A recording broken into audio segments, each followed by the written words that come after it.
ഇപ്പോൾ ധനമന്ത്രി KN ബാലഗോപാൽ കൂടി നമുക്കൊപ്പം ചേരുകയാണ്. താങ്കൾ ലോട്ടറി എടുക്കുന്ന സ്വഭാവക്കാരനാണോ? അതുകൂടി പറയണമല്ലോ, നമുക്ക് ചോദിക്കണമല്ലോ. ഞാൻ ലോട്ടറി ഇപ്പോൾ എടുക്കാറില്ല. ഈ ധനകാര്യമന്ത്രി ആയതിനു ശേഷം ഈ സമ്മാനം വല്ലതും വന്നു പോകുന്നുള്ള ഭയമാണോ താങ്കളെ തളർത്തുന്നത്?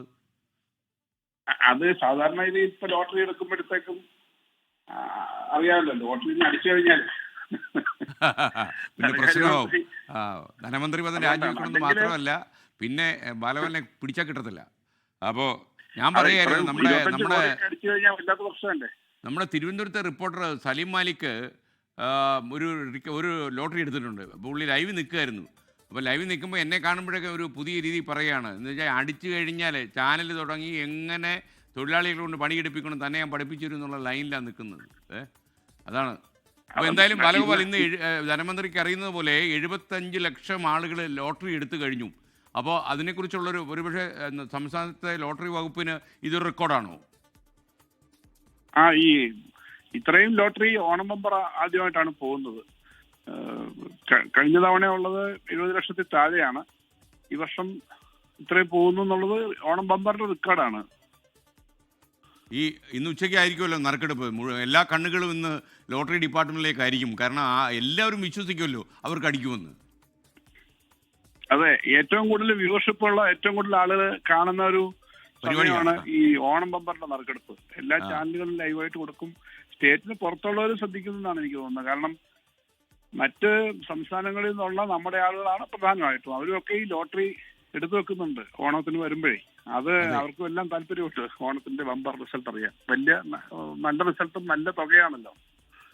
അതെ അതെ, എനിക്ക് തോന്നുന്നു അതിനിടയിൽ ഈ നമ്മുടെ ഈ GSTയിലുണ്ടായ പരിഷ്കാരം നിങ്ങളെ ശരിക്കും ധർമ്മസങ്കടത്തിലാക്കിയെന്ന് തോന്നുന്നു. കാര്യം 500 രൂപയ്ക്ക് വിറ്റുകൊണ്ടിരുന്ന ലോട്ടറിയുടെ വില പെട്ടെന്ന് മാറ്റാൻ പറ്റത്തില്ല. അതൊരു പ്രശ്നമായിരുന്നു.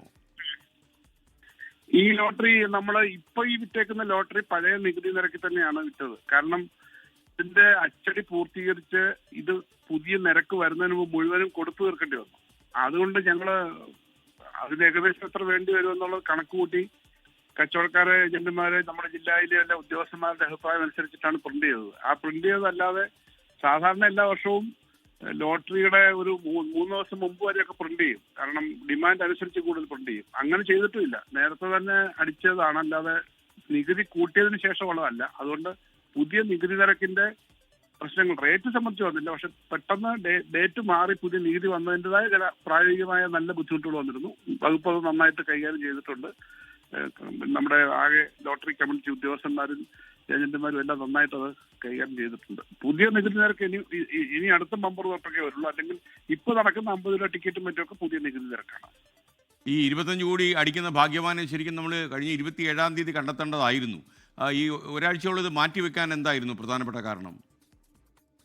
അത് വലിയ തോതിൽ ഈ കാലാവസ്ഥാ പ്രശ്നങ്ങൾ വന്നു. മഴയും വലിയ ബുദ്ധിമുട്ടുകൾ വന്നപ്പോൾ സ്കൂളുകളും കോളേജുകളും ഒക്കെ അടയ്ക്കുകയൊക്കെ ചെയ്തല്ലോ. അതൊക്കെ ഇത്രയും പ്രകൃതി പ്രശ്നങ്ങൾ വന്നപ്പോൾ ഇവർക്ക് ഇറങ്ങി നടന്ന് ലോട്ടറി വിൽക്കാൻ പറ്റുന്നൊരു പ്രശ്നം വന്നു. ഇത്രയും ലോട്ടറി കയ്യിൽ വിൽക്കുക എന്ന് പറഞ്ഞാൽ അത് ഏജന്റുമാരുടെ കയ്യിൽ ലക്ഷക്കണക്കിന് ലോട്ടറി തിന്നാൽ അവർക്ക് നഷ്ടം വരും അവസാനം വിൽക്കാൻ പറ്റിയില്ലെങ്കിൽ. അങ്ങനെ പ്രകൃതി ദുരന്തമൊക്കെ ഉണ്ടാകുന്ന ഘട്ടങ്ങളിൽ ചില റിക്വസ്റ്റ് വന്നിട്ട് ലോട്ടറിയുടെ നറുക്കെടുപ്പ് മാറ്റിയിട്ടുണ്ട് മുമ്പും. അങ്ങനെ ഒരു ആവശ്യം വന്നതുകൊണ്ടും ഈ വെള്ളപ്പൊക്കവും മഴയും ഒക്കെ മാറിയിട്ടും ചെയ്യുന്നതാണെന്നുള്ളത് ഒരാവശ്യമാണ് വന്നത്. അത് നല്ല ന്യായമായ കാര്യമാണ്. അതുകൊണ്ടാണ് നീട്ടിയത്. അല്ലെങ്കിൽ അതൊരു ബുദ്ധിമുട്ടായിരുന്നു. അച്ചടിച്ച ലോട്ടറി മുഴുവൻ വിറ്റ് തീർന്നോ എന്നാണ് പ്രതീക്ഷിക്കുന്നത്. കാരണം കഴിഞ്ഞ ആഴ്ച ലോട്ടറിയുടെ ഈ പ്രശ്നം വന്നപ്പോൾ 5 ലക്ഷത്തിലധികം ലോട്ടറി കൂടി പരമാവധി വിൽക്കാനുണ്ടായിരുന്നാണ് ഒരു റിപ്പോർട്ട് കിട്ടിയത്.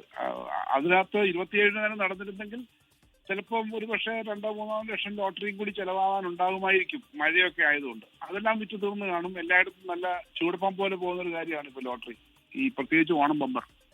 ഈ 75 ലക്ഷം പേര് ലോട്ടറി എടുത്തു എന്ന് പറയുന്ന നമ്മുടെ നാട്ടിലും നമ്മുടെ പുറം സംസ്ഥാനങ്ങളിലും ഇരിക്കുന്ന ഭാഗ്യശാലികൾ ഇപ്പം താങ്കളുടെ വാക്കുകൾ കേൾക്കുന്നുണ്ടാകും. അപ്പം അവരോടൊരു ആശംസ എന്നുള്ളതിൽ ധനമന്ത്രി എന്ത് പറയും? ലോട്ടറി എടുത്തിരിക്കുന്ന മുഴുവൻ ആൾക്കും കിട്ടണമെന്നുള്ള ആഗ്രഹമാണ് അവർക്കുള്ളത്. എല്ലാവർക്കും ആഗ്രഹം ഇന്ന് നറുക്കെടുപ്പ് വരെ അവരുടെ മനസ്സിൽ നിൽക്കുന്നത് നന്നാവും, അവർക്ക് കിട്ടണമെന്നാണ് ഞങ്ങളുടെയും സർക്കാരിന്റെ ആഗ്രഹം. അല്ലെങ്കിൽ തന്നെ ഇപ്പം 1 കോടി രൂപ വെച്ചോളം 2ാം സമ്മാനം തന്നെ വലിയൊരു നമ്പർ ആളുകൾക്ക് കിട്ടുന്നുണ്ട്. ധാരാളം സമ്മാനങ്ങളൊരു പദ്ധതിയാണ്. പിന്നെ ഈ ലോട്ടറി എന്ന് പറയുന്നത് അവനവന് സമ്മാനം കിട്ടാൻ വേണ്ടി മാത്രമല്ല, ഇതിന്റെ വരുമാനത്തിന്റെ മഹാഭൂരിപക്ഷവും എന്ന് പറഞ്ഞാൽ 100% എന്ന് പറയാം. അത് സാധാരണക്കാരിലേക്ക് തന്നെ കാരുണ്യ പോലുള്ള പദ്ധതികളിലേക്ക് പൊതുകാര്യങ്ങൾക്ക് പോവുകയാണ്. അതുകൊണ്ട് നമ്മൾ ചെയ്യുന്നതൊരു പൊതുവായ നല്ല കാര്യങ്ങൾക്ക് വേണ്ടിയിട്ടാണ്, ഏതൊരു വ്യക്തികൾക്ക് പോകുന്നതല്ല. അതുകൊണ്ട് അതൊരു നല്ല കാര്യമാണ്. എല്ലാവർക്കും സമ്മാനം അടിക്കാനുള്ള സാധ്യത ഉണ്ടാവട്ടെ എന്ന് ഞാൻ ആശംസിക്കുകയാണ്. ആർക്കാണ് നമുക്ക് നറുക്കെടുപ്പ് വഴി നിർത്താം. ഓക്കെ, ഇനിയിപ്പോൾ നറുക്കെടുപ്പിലേക്ക് പോകാനുള്ള സമയമായി വരികയാണ്. ഉച്ചയാകുമ്പോൾ ഈ ഭാഗ്യവാനെ അറിയാൻ വരും. Thank you Shri K N Balagopal. സംസ്ഥാന ധനമന്ത്രി കെ എൻ ബാലഗോപാൽ സംസാരിക്കുകയായിരുന്നു. 75 ലക്ഷം ലോട്ടറി എടുത്ത ആളുകൾക്കെല്ലാം അദ്ദേഹം വിജയാശംസകൾ നേർന്നിട്ടുണ്ട്. മാത്രമല്ല, ഈ ലോട്ടറിയിൽ നിന്ന് കിട്ടുന്ന വരുമാനം കാരുണ്യ പദ്ധതികൾക്കായിട്ട് ചെലവാക്കുന്നു. 2 ലക്ഷത്തിലധികം ആളുകൾക്ക് ജീവിതം കരിപ്പിടിപ്പിക്കാൻ, അതായത് ഈ ലോട്ടറി വിൽക്കുന്ന ആളുകൾക്ക് ജീവിതം കരിപ്പിടിപ്പിക്കാനും ഒരുപാട് ഭിന്നശേഷിക്കാരായ ആളുകൾക്ക് ജീവിതം കണ്ടെത്താനും ഒക്കെ ലോട്ടറി ഉപകരിക്കുന്നു എന്നുള്ള കാര്യം നമ്മൾ മനസ്സിലാക്കുക. എന്തായാലും എൻ്റെ വിജയാശംസകൾ കൂടി നേരുന്നു.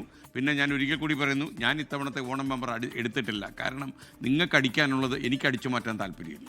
ലോകത്തെവിടെയായാലും ഏത് സമയത്തും 24 വാർത്തകളും ഓഗ്മെന്റഡ് റിയാലിറ്റി പാക്കേജുകളും എക്സ്പ്ലെയിനറുകളും വിശദമായി കാണാൻ ഞങ്ങളുടെ യൂട്യൂബ് ചാനൽ നിങ്ങൾക്ക് സബ്സ്ക്രൈബ് ചെയ്യാം.